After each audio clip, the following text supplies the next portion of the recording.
bus dito. Ibang bus dito. Dito, hindi katulad sa Roma.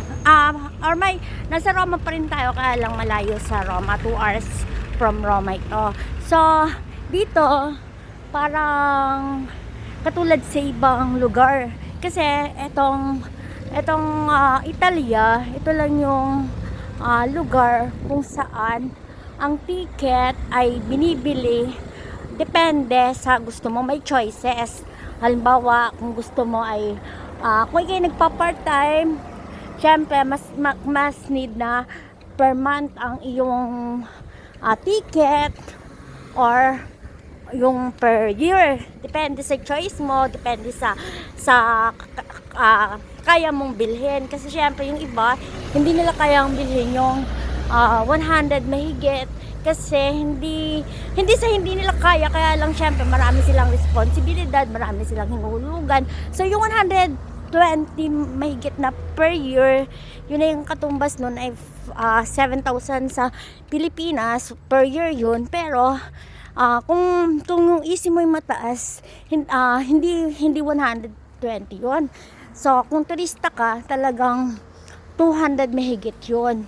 So sa amin lang yun na nagtatrabaho na ang easy ay mababa. So meron din namang per month, yung per month naman 35 per month, ganon.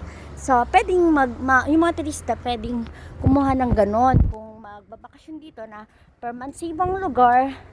Walang mga ganong choices. Yung mga per day, nakuha din kami mga nagtatrabaho. Kung kami nakalive-in, per day naman kinukuha namin. Pero dito, kung wala kang pera talaga, pwede ka namang sumakay na wala kang ticket. Pero syempre, baka maabutan ka ng o matsyempuhan ka na mayroong controller. So, may multa ka naman. So, dito, dito, nasa Churcheo tayo. Dito, parang hindi Italia. Kasi, pag sumakay ka ng autobus, automatic na mabili ka ng ticket sa driver. Kasi, yung driver, katulad sa Pilipinas, doon lang, ang bus dito, walang maraming pinto na bubukas. Talagang ang pinto lang niya talaga parang jeep, pero hindi bukas yung likod. Ang jeep kasi bukas yung likod. Sa kanya yung parang van na kung nasan yung driver, doon lang mabukas yung bus. So per force mabili ka ng ticket.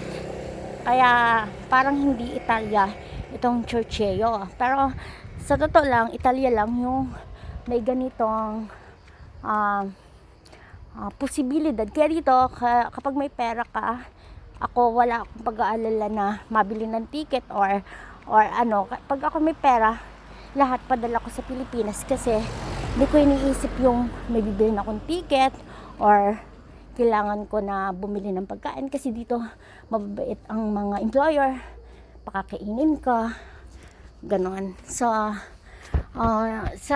kung wala kang pambiling pagkain, may mga Caritas, may nagbibigay ng damit, may tulugan din na nagbibigay.